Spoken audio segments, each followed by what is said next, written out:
Welcome back to Fair Fade Investing. Today we'll be discussing PayPal stock, ticker symbol PYPL, trading for $61.41. We've got market cap of $66 billion and a PE of 18.33. Moving to financial strength, the main thing I'm looking for here is cash debt, just so we can see the exposure to risk. It looks like they have $1.09 for every dollar of debt that they have. This is on the low end of their historical cash to debt ratio in the last 10 years. But nonetheless, they have enough cash on hand to pay down every dollar of debt they have, no issues. Moving forward to profitability rank, we've got the gross margins here, operating margins, net margins, all fairly average in their industry versus history. For the gross margins, currently they're sitting at the lowest they've been in the last 10 years. Their median is 57, so not what you want to see for margins. To me, this signals that they could be losing some market share to other companies, such as maybe Apple, who's branching into the fintech services. So we do see the margins decreasing here. It looks to me like all of the margins here are suffering, and versus the industry, they're sort of lagging behind what they used to be. Don't really like seeing the red here, showing that they're earning the lowest free cash flow they've had in the last 10 years, lowest gross margin in the last 10 years, net margins right around the median, and operating margins slightly above the median. So no phenomenal growth, nothing outstanding in the positive direction. Moving on to the management strength here, return on equity, return on assets, return on investor capital, and return on capital.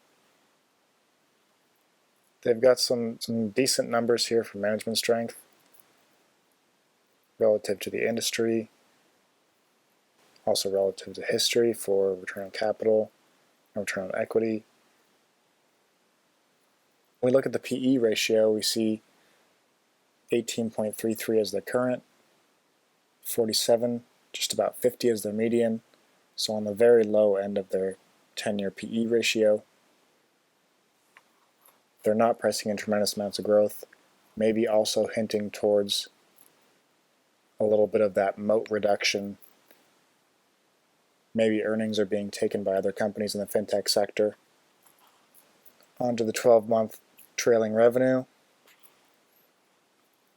We've got $29 billion in revenue and a $66 billion market cap, so just about 2 times their revenue. We do see revenue increasing over time on a trailing 12-month.